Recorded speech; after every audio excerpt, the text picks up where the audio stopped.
Le jour où j'ai appelé mon gendre pour prendre des nouvelles de la grossesse de ma fille, c'est lui qui m'a annoncé, comme on annonce la météo, que ma fille avait accouché 10 jours auparavant et que tout le monde se portait bien. Tout le monde, sauf moi qui venais de l'apprendre.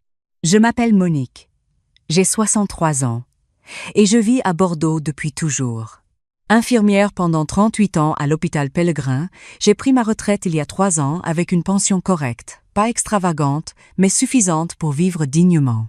Divorcée depuis 15 ans, j'ai élevé seule ma fille Sophie, à partir de ses 10 à 7 ans, quand son père a décidé que sa nouvelle vie primait sur nous deux. Je ne lui en veux plus. Ces années seules m'ont appris que l'on peut très bien se construire sans l'aide de quelqu'un qui ne mérite pas d'être là.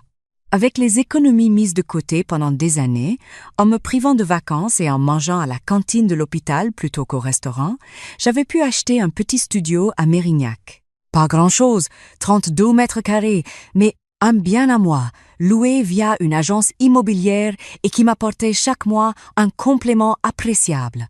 Mon matelas pour les vieux jours, comme je disais. Ma fille Sophie a rencontré Thomas à 26 ans. Thomas, consultant indépendant comme il aimait se présenter, ce qui signifiait concrètement qu'il travaillait par intermittence et vivait principalement sur les revenus de ma fille, qui, elle, était responsable administrative dans une PME. Un couple ordinaire en apparence, avec leur petite Emma, ma petite fille de 6 ans que j'adorais par-dessus tout. Emma, qui m'appelait Mamie Monique et qui réclamait mes crêpes du dimanche matin comme si c'était la 8e merveille du monde. Depuis leur mariage, j'avais soutenu ce foyer discrètement, mais régulièrement. 400 € par mois virés à Sophie pour l'aider avec les fins de mois difficiles. Les factures de la crèche d'Emma les premières années. La voiture de Thomas réparée 2 fois. Le séjour à la montagne l'hiver dernier, que j'avais offert en entier parce que Thomas avait dit, l'air navré, qu'il n'avait pas les moyens cette année. Jamais je n'avais compté. Jamais je n'avais demandé en retour. C'était ma fille. C'était ma famille. Sophie était enceinte de 7 mois quand j'avais eu notre dernier vrai échange. Elle semblait fatiguée au téléphone, un peu distante, mais je mettais cela sur le compte de la grossesse. Tom répondait souvent à sa place ces derniers temps. Sophie se repose. Sophie dort. Sophie n'est pas disponible. Je trouvais cela curieux, mais je ne voulais pas paraître intrusive. J'avais appris à doser ma présence pour ne pas agacer mon gendre, qui avait plus d'une fois laissé entendre, avec ce sourire poli qui cache tout, que j'appelais un peu trop souvent. Ce mardi matin de janvier, j'avais décidé d'appeler pour savoir comment se passait la fin de grossesse. Le terme était prévu dans 3 semaines environ. Je voulais proposer de venir à Bordeaux dès l'accouchement, pour aider, pour garder Emma, pour être là comme toute grand-mère devrait pouvoir l'être. C'est Thomas qui a décroché. Sa voix était normale. Trop normale, peut être. Bonjour Thomas, c'est Monique. Comment va Sophie? Un léger silence. Pas suffisant pour alerter, juste suffisant pour exister. Elle se repose. L'accouchement s'est bien passé. J'ai cru mal entendre. Pardon? L'accouchement. Tout s'est bien passé.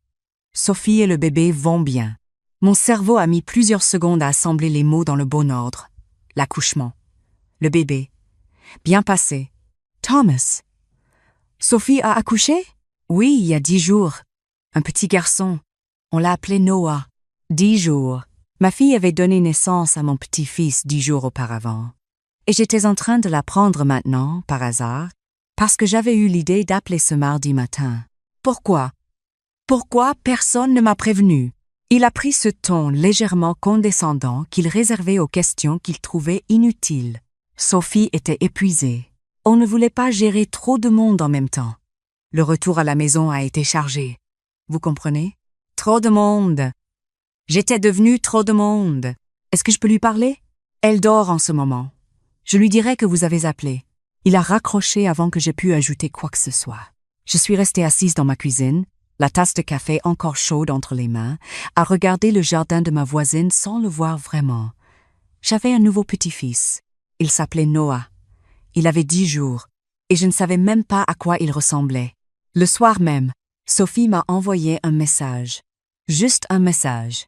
Désolée maman, c'était compliqué. Je t'envoie une photo. La photo montrait un nourrisson emmailloté de blanc, les yeux fermés. parfaitement inconnu. Aucun appel vidéo, aucune explication. Juste cette image envoyée comme on s'acquitte d'une obligation oubliée. J'ai répondu qu'il était magnifique. J'ai mis un cœur, et puis j'ai posé mon téléphone et je me suis permis, pour la première fois depuis longtemps, de pleurer vraiment. Les jours suivants, j'ai tenté plusieurs fois de parler à Sophie directement. Thomas répondait, ou bien Sophie décrochait pour 5 minutes avant de dire qu'elle devait s'occuper de Noah. Quand j'ai proposé de venir, même une journée, juste pour voir le bébé et aider un peu, Thomas a répondu que ce n'était pas le bon moment. Sophie avait besoin de calme. Emma était perturbée par l'arrivée du bébé. Ce n'était vraiment pas le bon moment. Pas le bon moment pour voir mon petit-fils, qui avait maintenant 2 semaines de vie. C'est mon ancienne collègue Françoise qui m'a, sans le vouloir, ouvert les yeux. Françoise et moi avions travaillé côte à côte pendant 20 ans aux urgences. Elle habitait le même quartier que Sophie et Thomas. Elle m'a appelé un jeudi soir, hésitante. « Monique, je ne voulais pas me mêler de ce qui ne me regarde pas, mais j'ai quelque chose à te dire. » Elle m'a raconté qu'elle avait croisé, le samedi précédent, Sophie et Thomas dans un grand restaurant du centre. Une tablée d'une 12aine de personnes, des ballons bleus attachés aux chaises, une banderole avec inscrit « Bienvenue Noah », Emma en robe de fête. Des cadeaux empilés sur une table à part. Une vraie fête de naissance. « J'ai cru d'abord que tu étais aux toilettes ou quelque chose comme ça », m'a dit Françoise. « Et puis j'ai regardé mieux et je n'ai pas vu ton manteau nulle part. Tu n'étais pas là. » Je n'étais pas là. Ils avaient organisé une fête pour présenter Noah à leurs amis, avec Emma en robe de cérémonie et des ballons bleus, dans un restaurant que je connaissais et qui n'était pas donné. Et ils ne m'avaient pas invité. Pas même informé. « Monique, ça va ?»« Oui, Françoise.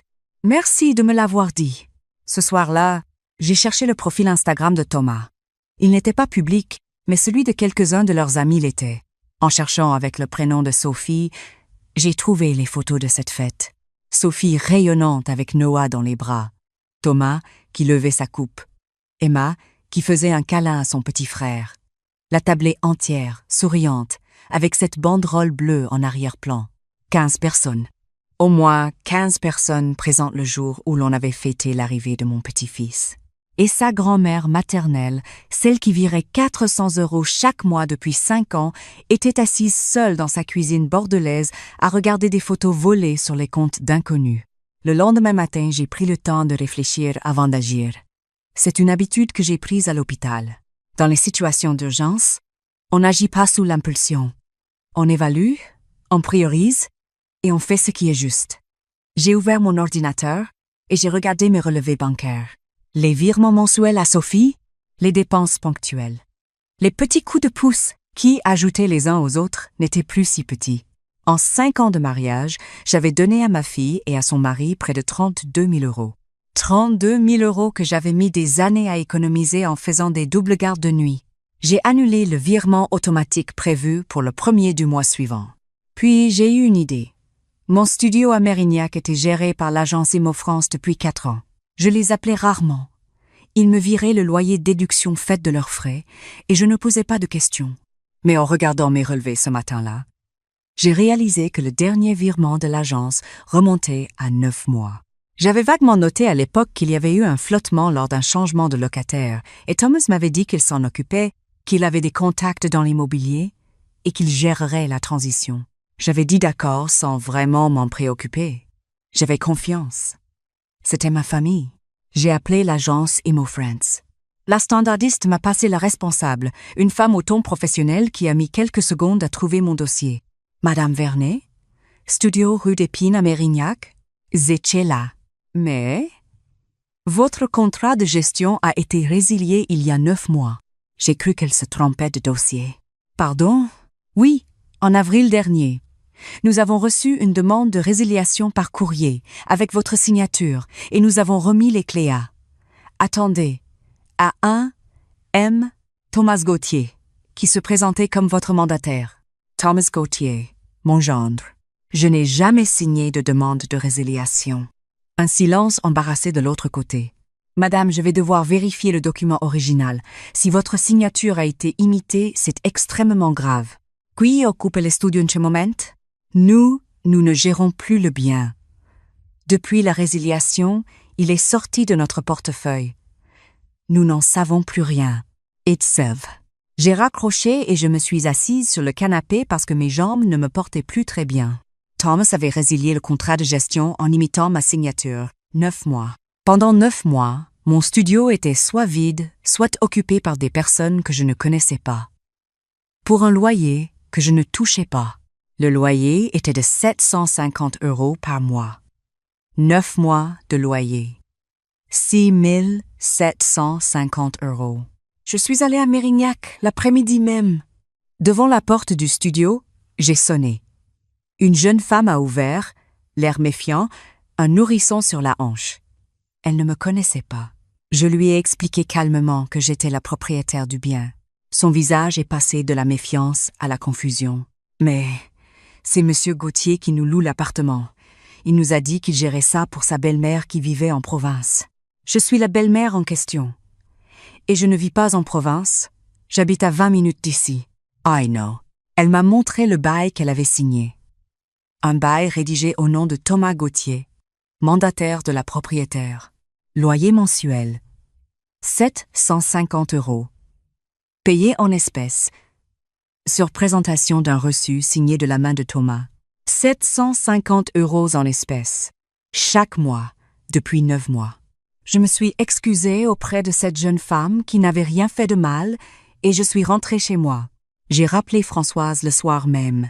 Non pas pour me plaindre, mais parce que j'avais besoin d'un témoin extérieur, de quelqu'un qui connaissait ma fille depuis longtemps, pour vérifier que je ne devenais pas folle. Est-ce que Sophie sait, selon toi? Françoise a pris le temps de réfléchir sérieusement. Je ne sais pas, Monique. Ta fille a toujours été quelqu'un de bien. Mais depuis qu'elle est avec Thomas, elle a changé. Elle s'est éloignée de tout le monde, pas seulement de toi. It's not me. Le lendemain matin, j'ai appelé mon notaire, Maître Lacroix, un homme rigoureux qui gérait mes affaires depuis que j'avais acheté le studio. Après lui avoir expliqué la situation, il a été très direct. Monique, ce que vous me décrivez constitue plusieurs infractions pénales. La falsification de signature d'abord, l'abus de confiance ensuite, puisqu'il s'est présenté comme votre mandataire sans l'être légalement, et l'encaissement de loyer qui ne lui appartenait pas. I know you, I know. Qu'est-ce que je peux faire? Vous pouvez déposer une plainte. Nous pouvons également exiger la restitution des sommes encaissées indûment, avec intérêt. Et comme la locataire actuelle est de bonne foi, elle sera protégée. C'est Thomas Gauthier qui devra répondre de ses actes, pas elle. J'ai raccroché et je me suis préparé un café que je n'ai pas bu. Mon gendre avait falsifié ma signature pour prendre le contrôle de mon bien immobilier. Il encaissait des loyers qui m'appartenaient depuis 9 mois. Pendant ce même temps, il avait empêché ma fille de me prévenir de la naissance de mon petit-fils. Il avait organisé une fête de naissance sans m'y convier. Et tout au long de cette période, les virements mensuels que je faisais à Sophie continuaient d'arriver sur leur compte commun, dont il avait évidemment accès. J'ai repensé à tous les signaux que j'avais ignorés. La façon dont Thomas répondait toujours à la place de Sophie. Les excuses répétées, le bébé fatigue, c'est compliqué en ce moment, pas le bon moment. La distance progressive de ma fille ces 2 dernières années, que j'avais mise sur le compte du stress de la grossesse, du travail, de la vie en général. Thomas avait méthodiquement construit un mur entre ma fille et moi, et j'avais poliment accepté de rester de l'autre côté. J'ai attendu le surlendemain pour appeler Sophie. Non pas parce que je manquais de courage, mais parce que je voulais être calme, complètement calme. J'avais passé 38 ans à annoncer des nouvelles difficiles à des familles dans les couloirs d'un hôpital. Je savais ce que ça demandait. Quand elle a décroché, sa voix était fatiguée mais présente. « Maman? Bonjour ma chérie, comment va Noah? »« Bien. Il dort beaucoup. » Un silence. « Sophie, est-ce que Thomas est là avec toi en ce moment? » »« Il est dans la pièce d'à côté. »« Pourquoi? » »« Parce que j'aimerais que tu sois seule pour cette conversation. Est-ce que tu peux aller dans une autre pièce? » J'ai entendu des pas. Une porte qui se ferme. Je suis dans la chambre. « Maman, tu m'inquiètes. Tu n'as pas à t'inquiéter. Mais je vais te poser des questions. Et j'ai besoin que tu me répondes, honnêtement, juste à moi. » Je lui ai posé les questions une par une. Savait-elle que le contrat de gestion de mon studio avait été résilié? Non, elle ne savait pas. Savait-elle que Thomas encaissait des loyers en espèces depuis 9 mois pour ce studio? Un silence long. Non, vraiment pas. Le silence s'est prolongé. Maman, il m'a dit que tu lui avais demandé de s'en occuper pendant quelque temps, que c'était plus simple comme ça. Et tout la ch'crou. Il est ton gendre. Pourquoi j'aurais douté? Sa voix s'était mise à trembler légèrement. Sophie, pourquoi n'étais-je pas à la fête de naissance de Noah? Le tremblement s'est accentué. Thomas a dit que tu avais dit que tu ne pouvais pas venir, que tu avais un empêchement. J'attendais un appel de vous pour savoir quand accourir. Je n'ai jamais dit une chose pareille. Le silence cette fois a été très long. Maman, Jai, j'ai vu sur ton téléphone il y a quelques jours, tu te souviens, quand Emma avait laissé tomber ton portable à Noël et que j'avais regardé si l'écran était cassé. J'ai vu un message de toi à Françoise où tu disais que Thomas était bizarre. Et Thomas l'a vu aussi. Il regardait par-dessus mon épaule. Il a été très froid avec moi après. Il a dit que tu montais les gens contre lui depuis le début. J'ai compris à ce moment-là comment les choses s'étaient enchaînées. Un message anodin. Une paranoïa latente. Une décision prise méthodiquement pour m'éloigner avant que j'en sache trop. Sophie, je vais te demander de faire une seule chose. Et quoi? Regarde les relevés de votre compte commun des 9 derniers mois. Cherche les entrées d'argent liquide ou les dépôts inhabituels et compare avec les virements que je t'ai faits chaque mois. Elle n'a pas répondu tout de suite. Rappelle-moi ce soir. Elle a rappelé à 20 et 1 heure. Sa voix avait changé. Elle avait pleuré, cela s'entendait, mais elle avait séché ses larmes avant d'appeler, cela s'entendait aussi. Ma fille était infirmière de caractère, même si elle ne l'était pas de profession. J'ai regardé, et j'ai trouvé d'autres choses encore. Ce qu'elle m'a raconté était plus grave que ce que j'avais imaginé. Thomas n'avait pas seulement encaissé les loyers de mon studio. Il avait aussi contracté, 1 an auparavant, un petit crédit à la consommation en utilisant des justificatifs de revenus de Sophie sans lui dire. Pas un crédit énorme, 4 000 €, mais sans son consentement. Les mensualités de remboursement étaient prélevées sur leur compte commun, noyées dans les dépenses courantes. Est-ce qu'il sait que tu as cherché? Non. Il est parti ce soir chez un ami. Il rentre demain matin. Sophie, est-ce que tu veux que je vienne? Elle a mis 3 secondes à répondre. Oui, maman. Viens. Je suis arrivée à Bordeaux le lendemain à 7 heures du matin, avant le retour de Thomas. Sophie m'a ouvert la porte avec Noah dans les bras. La première image que j'ai eue de mon petit-fils en vrai, pas sur une photo. Il dormait, le visage plissé, les poings fermés sur sa poitrine. J'ai senti quelque chose se dénouer en moi. J'ai posé mes affaires. J'ai pris Noah contre moi et j'ai regardé Sophie. Elle était épuisée, les yeux cernés, mais elle me regardait avec une clarté que je ne lui avais pas vue depuis longtemps. Je suis désolée, maman. Non, ma chérie, tu n'as pas à l'être. J'aurais dû voir. On ne voit pas ce qu'on ne cherche pas. In denial. Quand Thomas est rentré à 9 heures du matin, il a trouvé ma voiture garée devant la maison. Il a ouvert la porte avec un sourire prudent, le sourire de quelqu'un qui calcule. « Monique, je ne savais pas que vous veniez. Bonjour, Thomas. Assieds-toi. » Il y a une façon de parler que j'ai développée en 38 ans d'urgence. Pas agressive, pas nerveuse, juste absolument ferme. Le ton qui dit que l'on n'est pas là pour négocier l'ordre du jour. Thomas s'est assis. Sophie est restée debout près du buffet. Noah contre elle. J'ai posé sur la table le document de résiliation du contrat de gestion. La copie du bail signée de sa main pour la locataire du studio et un relevé sur lequel j'avais surligné en jaune les dépôts en espèces identifiés par Sophie. Je voudrais que tu m'expliques. Son regard a fait le tour de la table, puis s'est posé sur Sophie avec une expression que j'ai reconnue immédiatement. La même que certains hommes utilisaient aux urgences quand ils cherchaient à reprendre le contrôle d'une situation qui leur échappait. Le regard qui dit « Comment as-tu pu me trahir? Sophie t'a parlé? Sophie m'a montré ce que tu avais fait. » Ce n'est pas pareil. Il a commencé à parler, lentement d'abord, avec ce calme apparent qui cherche à installer le doute. J'avais demandé un arrangement temporaire, non? J'avais dit moi-même que c'était compliqué de gérer un bien à distance. Il avait juste rendu service, et les loyers, il les avait mis de côté. Il allait me les remettre, bien sûr. C'était une question de timing. J'ai attendu qu'il finisse. Thomas, tu as imité ma signature sur un document officiel. C'est une infraction pénale. Tu as encaissé des loyers qui m'appartiennent. C'est un abus de confiance, également pénalement qualifiable. Et tu as contracté un crédit à la consommation en utilisant les revenus de ma fille sans son accord. Il s'est levé. Vous exagérez. C'est une affaire de famille. Pas besoin d'en faire un drame judiciaire. Je ne fais pas de drame. Je constate les faits. Sa voix a changé de registre. Il s'est tourné vers Sophie. Tu vas laisser ta mère te monter contre moi, après tout ce qu'on a construit ensemble? Sophie a regardé son mari pendant quelques secondes. Puis, elle a regardé Noah. Puis, elle m'a regardé moi.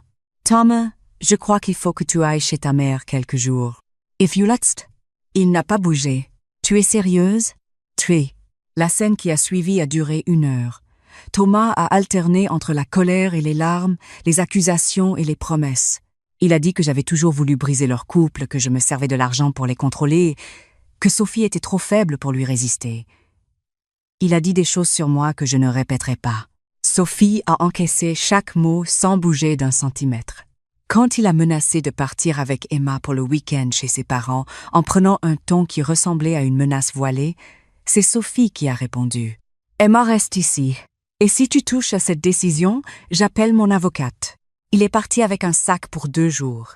Il est resté chez ses parents 2 semaines, puis il a pris un studio en location. Sophie a demandé le divorce.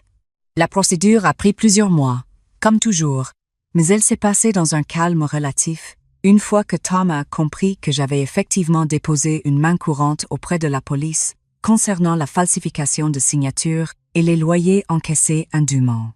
Il a restitué les 6 750 € sans que l'affaire aille plus loin. Son avocat lui avait manifestement conseillé de ne pas pousser. La locataire du studio a pu rester jusqu'à la fin de son bail. Elle m'a envoyé un mot manuscrit très gentil pour s'excuser d'avoir été embarquée dans cette situation sans le savoir. Je lui ai répondu qu'elle n'avait rien à se reprocher. 6 mois après ce matin de janvier, où j'avais appelé pour prendre des nouvelles d'une grossesse et appris que j'avais un petit-fils de 10 jours, ma vie ressemblait à quelque chose de différent. Sophie avait quitté l'appartement qu'elle partageait avec Thomas et avait loué un appartement 2 chambres dans le quartier de Chartron, à 20 minutes de chez moi à pied. Emma avait une nouvelle école, de nouveaux amis, et réclamait toujours mes crêpes du dimanche matin, ce que je trouvais rassurant. Noah avait maintenant 7 mois, une façon très personnelle de s'exprimer qui consistait à souffler des boules avec sa bouche et une préférence marquée pour les bras de sa grand-mère maternelle lors des moments de mauvaise humeur. Un samedi après-midi, Sophie et moi étions assises dans le jardin de chez moi pendant que Noah dormait dans son transat et qu'Emma faisait des dessins à la table de jardin. Il faisait ce soleil de fin septembre qui est le plus beau de Bordeaux, ni trop chaud ni trop doux, la lumière légèrement ambrée qui traverse les feuilles comme si elle cherchait quelque chose. « Tu regrettes de ne pas avoir vu plus tôt ?»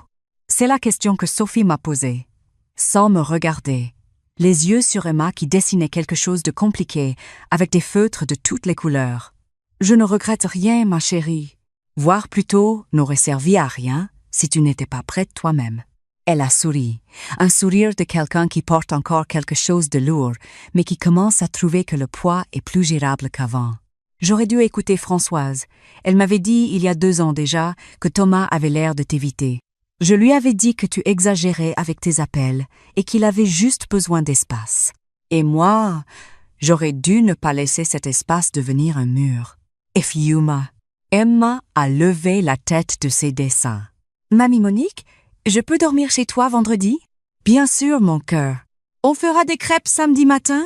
Ce serait dommage de ne pas en faire. Elle est retournée à ses dessins avec un air de complète satisfaction. Noah a bougé dans son transat sans se réveiller, faisant précisément sa bulle habituelle, et Sophie a ri pour la première fois de l'après-midi. Il y a une chose que j'ai comprise dans tout ça, et que j'aurais aimé comprendre plus tôt sans être sûre que ça aurait changé quelque chose. La générosité n'est pas une dette que l'autre vous doit. Vous donnez parce que vous aimez, pas pour recevoir en échange une place à la table de famille. Mais donner sans regarder, donner les yeux fermés et les oreilles bouchées, ce n'est pas de la générosité. C'est de la peur. La peur d'être rejeté, la peur de déranger, la peur de paraître trop présente, trop simple, pas assez dans le monde de ceux que vous aimez. Thomas avait misé sur cette peur-là. Il avait compris, très tôt, qu'une femme qui a peur de trop demander ne pose pas trop de questions. Et il avait construit là-dessus, patiemment, avec la méthode tranquille de quelqu'un qui sait que la distance fait le reste du travail. Ce que je n'avais pas prévu, c'est que ma fille était, au fond, plus comme moi qu'elle ne l'avait calculé. Ce soir-là, quand Sophie est rentrée avec les enfants et que la maison est redevenue silencieuse, je me suis préparé une tisane et je me suis installée dans le fauteuil du salon avec mon livre. La lumière du lampadaire était chaude. Dehors, les feuilles de l'arbre du voisin frôlaient la vitre doucement. C'était un bruit que j'aimais depuis toujours. Mon téléphone a vibré. Un message de Sophie. Une photo de Noah endormi dans son lit, les bras en croix, cette expression de confiance absolue que seuls les nourrissons possèdent. Avec juste ces mots en dessous. Bonne nuit, maman. Merci pour aujourd'hui. J'ai posé le téléphone sur le bras du fauteuil et j'ai regardé le plafond un moment. 38 ans à l'hôpital Pellegrin, des nuits de garde à maintenir en vie des gens qui ne savaient pas encore que quelqu'un se battait pour eux dans le couloir. 15 ans à élever seule ma fille, à lui apprendre que la valeur d'une personne ne se mesure pas à ce qu'elle possède, mais à ce qu'elle tient debout dans les moments difficiles. Et ce mardi de janvier où j'avais décroché mon téléphone pour prendre des nouvelles d'une grossesse, sans savoir que c'était le matin où tout allait, enfin se remettre à l'endroit. On dit souvent que pour retrouver quelqu'un, il faut parfois accepter de le perdre d'abord. Je ne suis pas sûre que ce soit toujours vrai. Mais ce soir, avec la tisane chaude dans les mains et cette photo de Noah sur mon téléphone, je crois que oui, pour nous, c'était vrai. Si cette histoire vous a touché, laissez-moi un commentaire pour me dire de quelle ville vous nous suivez. Et dites-moi, à ma place, qu'auriez-vous fait? Vos réponses, je les lis toutes.